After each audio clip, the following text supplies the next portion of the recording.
Two American soldiers disappeared off the coast of Morocco during African Lion, and the crisis is now connected to the most dangerous moment between the United States and Iran.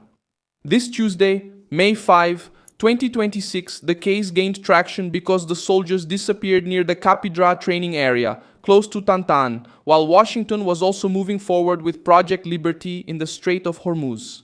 The information confirmed so far is serious. Two U.S. service members remain missing. There are no officially confirmed deaths, and American and Moroccan forces continue a search operation by land, sea, and air. But the problem is bigger than the disappearance. I'll tell you all about that in a moment, but right now, you'll want to be subscribed to the channel to stay well informed, with real-time information and the best journalistic quality you've ever seen. Milson Alves, the standard of credibility. The soldiers were participating in African Lion, the largest annual US military exercise on the African continent. The operation brought together more than 7,000 military personnel from over 30 nations, taking place in Morocco, Tunisia, Ghana, and Senegal, with a focus on readiness, coordination among allies, and response to regional crises. According to the United States Africa Command, the two soldiers were reported missing near Capidra in a difficult coastal region with cliffs, rough seas, and rugged terrain. They were not in combat at the time. They were outside the main training activity when the incident happened. The official version does not confirm a kidnapping. So far, what is known is a disappearance in a sensitive area. Even so, the incident raised alarms because it involves American soldiers, a strategic region between the Atlantic, the Mediterranean, and North Africa, and a major military maneuver. The news reports indicate that the search mobilized helicopters, boats, diving teams, mountain rescue, and support from Moroccan forces. In other words, Morocco and the United States treated the case as a real emergency, not just a simple local incident.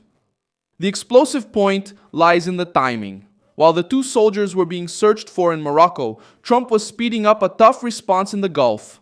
Project Freedom was announced to remove vessels trapped in the Strait of Hormuz. According to reports, hundreds of vessels were held or prevented from navigating normally, and Washington began to advocate for a protected route to free up traffic. Tehran, in turn, warned that American forces should not enter the passage without coordination. That's when the tension stopped being just maritime and became a direct test of strength. Trump did not declare war in the formal sense of the US Congress, but he adopted the language and posture of war. He put the United States Navy up against the Iranian Revolutionary Guard, treated the blockade as an unacceptable challenge, and warned that any attack against American vessels would be met with a strong response. On the same day, Trump said that Iran should raise the white flag of surrender, while arguing that the American blockade of Iranian ports was working.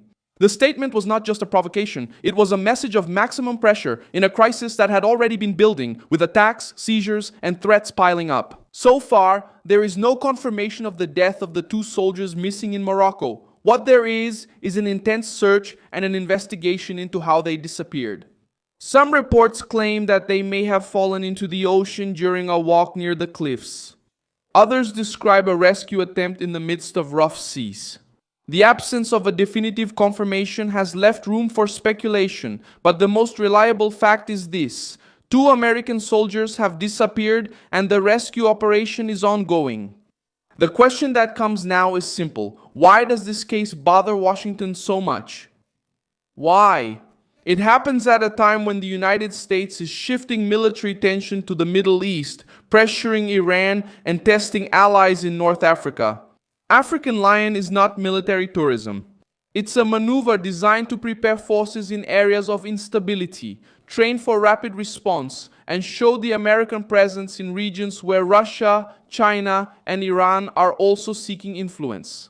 When the soldiers disappear in this environment, the alert level rises. Morocco also becomes central to the story. The nation is an important ally of the United States, maintains military cooperation with Washington, and has become a relevant platform for exercises in North Africa. The presence of American troops there shows that the confrontation with the Iranian axe is not limited to the Persian Gulf. It goes through the Atlantic, the Mediterranean, African routes, bases, ports, corridors, and military agreements. The disappearance of the soldiers, therefore, happens in Allied territory during an Allied exercise at a time when every American military movement is being watched by Tehran. And that makes the situation even more serious. While the search is taking place in Morocco, the Strait of Hormuz remains the center of the escalation. The Pentagon states that the ceasefire with Iran still officially exists, but acknowledges clashes and military actions in the region. Reports indicate that American forces are working to protect commercial ships while Iran keeps up the pressure with drones, fast boats, and threats. It's a war that tries to appear contained, but it already follows the logic of open confrontation. The danger lies in a miscalculation. An attacked vessel, a downed drone, a frigate hit, or a soldier killed can turn provocation into full-scale war. The Hormuz crisis is exactly this kind of trap. The sea is narrow, the traffic is heavy, the forces are close, and the commanders operate under pressure. If an Iranian boat gets too close to an American ship, Trump will have little political room to back down. If Washington responds with force, Tehran will try to show that it does not back down. That's how a clean, limited crisis turns into a bigger conflict. History shows that Iran understands well the political value of Americans in danger. In 1979, the takeover of the United States Embassy in Tehran became a worldwide symbol of American humiliation. More than 50 Americans were taken hostage and held for 444 days in an episode that shook Washington, weakened Jimmy Carter, and marked the relationship between the two nations for decades. Since then, any crisis involving American military personnel or citizens under Iranian threat carries heavy historical baggage. It's not just an isolated incident. It's a historical wound that reopens every time Tehran tests the limits of the United States. Another example comes from the so-called tanker war in the 1980s. During that period, the Iran-Iraq War and attacks against ships in the Gulf led the United States to escort oil tankers and increase its naval presence. Operation Earnest Will became one of the largest naval convoy operations since World War II. No age peito. Even with American power at sea, mines, attacks, and serious mistakes showed that protecting commercial routes near Iran was never a simple operation. The lesson is straightforward. When Washington enters the Gulf to protect ships, the risk of confrontation with Tehran rises quickly. Examples from other nations reinforce the same logic. When a power allows its military to be captured, to disappear without a clear response, or to be attacked without cost to the aggressor, its image of strength weakens. Israel usually responds quickly when its soldiers are kidnapped by armed groups. Turkey has carried out operations beyond its borders to regain influence and put pressure on militias. Russia, even with harsh methods, uses any attack against its military as justification to expand its presence in conflict areas. The difference now is that the United States is facing Iran, a nation that turns every American retreat into regional propaganda.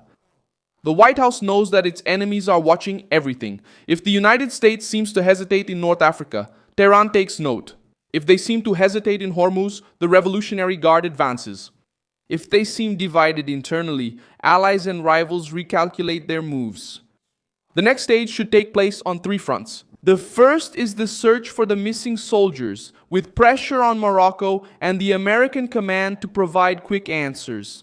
The second is the advancement of Project Liberty, which could bring American ships even closer to the Iranian Red Line. The third is diplomacy, under threat with nuclear proposals, sanctions, blockades, and warnings all being used at the same time. This mix is dangerous because negotiations only work when weapons aren't about to speak first. In the military field, Trump tries to show that the American Navy still controls the vital routes. In the political field, he tries to say that Iran cannot hijack global trade using Hormuz. He needs to prevent the disappearance of two soldiers from being seen as a sign of weakness.